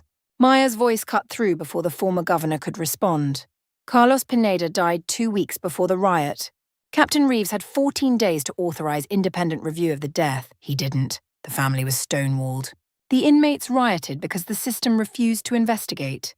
I showed them the system could be forced to look. That's not contamination. That's accountability. Reeves's attorney stood. Commissioner, this is grandstanding. The former governor raised one hand. Counsel, sit down. He looked at Maya. Doctor. Okonkwo, what outcome are you seeking from this commission? Maya didn't hesitate. Independent autopsy of Carlos Pineda. Review of solitary confinement protocols that allowed his death to be dismissed without investigation. And policy stating that negotiators cannot be terminated for refusing breach orders when suspects are still communicating. Captain Reeves, do you oppose independent autopsy of Carlos Pineda? Reeves paused. Every eye in the room tracked him. The pause lasted 4 seconds. I don't oppose independent review if it's conducted through proper channels. But I oppose the precedent that inmates can riot their way into investigations that bypassed internal procedures. The former governor made a note. Thank you, Captain. Mr. Cross, please take the stand. Daniel Cross moved forward, raised his hand, sat. His uniform was crisp, his posture regulation. He described the tactical perspective, his observation that inmates were de-escalating after the second hostage release. His private warning to Reeves at 16:25 hours that breach risked massacre. His belief that Maya's intervention saved lives. Mr. Cross, the police chief said, if Captain Reeves had ordered you to breach at 400 hours, would you have complied? Yes, sir. But you believed the breach was unnecessary? I believed it was tactically inadvisable given the inmates' demonstrated willingness to negotiate. But I follow orders. The forensic psychiatrist leaned forward. Mr. Cross, do you believe Dr. Okonkwo's doctrine should be department policy? Cross looked at Maya, then at Reeves, then back at the panel. I believe negotiators and tactical commanders should operate as partners, not opponents. Captain Reeves and Dr. Okonkwo were fighting each other instead of solving the problem together. That's the policy failure. Not which doctrine is correct, the fact that we force people to choose one or the other instead of training both sides to recognize when each approach is appropriate. The former governor closed his file. Thank you, Mr. Cross. This hearing is recessed pending commission deliberation. Maya sat on the courthouse steps 20 minutes later, notebook open in her lap, pen in hand. She wrote, Commission testimony. Hour 4. No verdict yet. Reeves named the bank siege. I named it first. He tried to use my failure as disqualification. I made it part of the record before he could weaponize it. Footsteps on concrete. Lucia Pineda sat down beside her, Carlos's ID card swinging slightly on its lanyard. She didn't say anything for 30 seconds, just sat. You kept your word, Lucia said finally. Maya looked up. What? Lucia held out her phone. News alert. State Attorney General orders independent autopsy and civil rights review of prison death. Maya read the headline twice. Carlos is getting real investigation now, Lucia said. Her voice cracked on the last word. Because of you. Maya handed the phone back. Because you spoke. You told them what Carlos said before he died. That testimony is what forced this. Lucia shook her head. You drove 90 miles to pick me up. You put the bullhorn in my hand. You made them listen. She stood, looked down at Maya. Will they reinstate you? No. Why not? Because I violated orders, because I contaminated evidence, because I walked into that gymnasium without authorization and they can't have negotiators acting like that becomes policy. Maya closed her notebook. But that's not why I testified. Lucia hugged her, quick, hard, wordless. Then she walked away. Maya sat alone on the courthouse steps for 10 more minutes. Her phone buzzed. Text from Daniel Cross. Governor's office just announced commission will recommend policy change. Negotiators can't be terminated for refusing breach when suspects are still communicating. You won. Maya read it twice. She opened her notebook to a blank page and wrote, Commission testimony, hour 4. Policy change recommended. Pineda case reopened. Doctrine validated. Not as perfect system, but as necessary check on reflexive force. Marcus Webb lived because I stayed on the phone 19 hours. 3 people died at the bank because I missed the dissociative break at hour 55. 140 prison hostages lived because I walked into the gymnasium unarmed. The ledger isn't clean. It never will be. But the work is real. She closed the notebook, walked to her car, drove home. Her phone buzzed again as she pulled into her apartment parking lot. Unknown number. Dr. Okonkwo, this is Marcus Webb's daughter. Dad saw the news about the commission hearing. He wanted me to tell you, you're the reason I have a father. Thank you. Maya read the message 3 times. She didn't reply, just saved it. She sat in her car for 5 minutes, engine off, hands on the steering wheel, staring at the dashboard. Then she went inside. That night, Maya sat at her kitchen table with the notebook open, adding the final entry about the commission hearing. When she heard a knock at the door, she opened it. Terence Waite stood on the threshold, wearing grey sweatpants and a white t-shirt, Keisha's name tattooed across his knuckles visible as he held a folded piece of paper. Released on own recognizance pending trial, charges reduced to criminal trespass. Prosecutor offering time served if he pled guilty. You kept your word, Waite said. Maya stepped back, held the door open. You did too. Waite didn't come inside, just unfolded the paper printout of the State Attorney General's announcement. Independent autopsy, civil rights review, Carlos Pineda's name in the headline. They're offering me a deal, Waite said. Time served, plea to trespass. I'm out in 30 days. Will you take it? Depends. Will you testify at my trial if I don't? Maya looked at him. If you want me there, yes. I want the jury to know why we did it. I want them to hear about Carlos, not just the riot, what came before. Why 200 hostages had to be trapped in a gymnasium before anyone in power gave a damn that a man died in solitary and got ruled a suicide without investigation. Then I'll be there. Waite extended his hand. Maya shook it. His grip was firm, deliberate, the handshake of someone who'd organized union votes and prison protests and understood the weight of a promise made in front of witnesses. He left. Maya closed the door, returned to the kitchen table, turned to the last blank page in her notebook. She wrote, Waite trial scheduled, Pineda case active, commission policy change confirmed. Webb's daughter confirmed her father is alive. She paused, pen hovering over paper. Then she wrote the final line. The ledger is long. The work continues. The institution tried to erase this, the 19-hour call, the 140 hostages counted one by one, the 6 inmates who walked out with hands raised. But it's all here, page 1 to page 200. South Bank to the prison gym. They can fire me. They can exclude my testimony. They can cite the bank siege every time someone mentions my name. But they can't erase the notebook. The work exists whether they validate it or not. She closed the notebook and sat in the silence of her kitchen, alone, the way all real decisions get made. 6 months after the commission hearing, Maya drove to the public defender's office on 9th Street with her notebook and a thermos that had gone cold an hour before. The building smelled like linoleum cleaner and photocopier toner. She climbed 3 flights because the elevator still hadn't been fixed since March. 2 women sat in the conference room when she arrived, both mid-20s, both hired after the policy reform passed. Maya set the notebook on the table between them. You're here because the department changed its termination policy, Maya said. Negotiators can refuse breach orders when suspects are still communicating. That policy exists because 6 inmates walked out of a prison gym alive, and because I recorded the conversation that proved breach wasn't necessary. The woman on the left, dark hair pulled back tight, leaned forward. We read your commission testimony. Maya nodded. Then you know the doctrine isn't perfect. She opened the notebook to the first page. South Bank Hotel, Hour 1, Marcus Webb, armed, suicidal, veteran. Demanded proof daughter was safe. Her handwriting from 18 months ago, back when the department still paid her salary.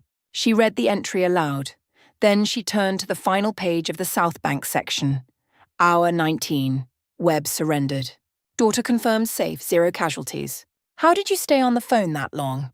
The second woman asked. Maya closed the notebook. I didn't stay on the phone. I stayed in the conversation. There's a difference. The woman with dark hair pulled a folder from her bag. I read the bank siege file. 3 hostages died at hour 68. Eleanor Vasquez, Thomas Rudd, Amanda Chen. Maya met her eyes. That's correct. You were primary negotiator. I was. The review cleared you. Maya opened the notebook again, flipped past South Bank to an earlier section. She found the page and turned it so both women could see. Bank siege, hour 55. Marcus Webb exhibiting dissociative fragmentation. I noted the shift but didn't recognize it as psychiatric break. Applied long-call doctrine to unstable suspect. 3 casualties at hour 68. She read it aloud exactly as written. If you take this job, you'll fail eventually, Maya said. The question is whether you learn why. The second woman looked at the entry for a long time. You wrote that in your own file. The doctrine isn't perfect, Maya said. It's just better than defaulting to force. The training session lasted 2 hours. Maya showed them how to timestamp every communication, how to document suspect behavior shifts, how to recognize when staying in conversation became its own form of harm. When they left, the woman with dark hair stopped at the door. Do you still do this? Negotiate? Maya packed the notebook into her bag. When they call. She drove south on I-40 toward the state prison. The afternoon traffic moved slow and steady. The radio played nothing she wanted to hear, so she turned it off and drove in silence. Terence Waite sat across from her in the visitation room 40 minutes later. He looked smaller than he had in the gymnasium, hair greying at the temples. Reading glasses folded on the table between them. Pineda civil suit settled, Waite said. Family received $750,000. 2 guards fired. Solitary protocols under federal review. Maya nodded. Lucia told me. You still talk to her? Sometimes. Waite leaned back in his chair. You heard from Marcus Webb. His daughter texts me every few months. He's still alive. Waite was quiet for a moment, then he said, You kept count. Always. They sat without speaking. The room hummed with fluorescent light and the low murmur of other visits happening at other tables. I'm eligible for parole in 4 years, Waite said. My daughter will be 15. I'm going to apply. You should. Will you write a letter for my hearing? Yes. The visit ended at 1600 hours. Maya drove east toward the cemetery where Carlos Pineda was buried. She found Lucia kneeling at the headstone planting flowers in the dirt, yellow marigolds, the kind their mother grew. Maya stood beside her for 5 minutes without speaking. Lucia looked up once, nodded, went back to the flowers.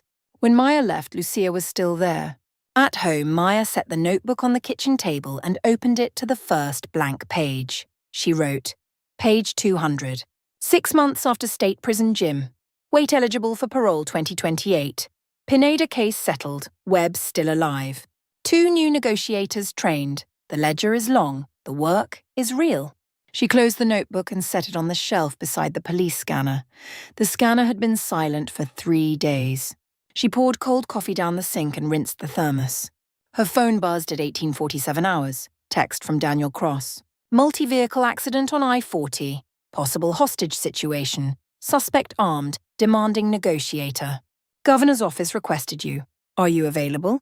Maya read the text twice. Then she pulled the notebook from the shelf and opened it to the next blank page. Page 201. I-40 incident, suspect armed, en route. She grabbed her keys and walked to the car.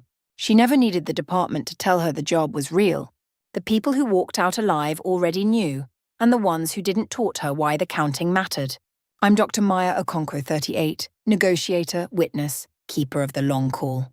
If this story moved you, leave a like, subscribe to the channel, and ring the bell so you don't miss the next one. Tell us in the comments which moments stayed with you.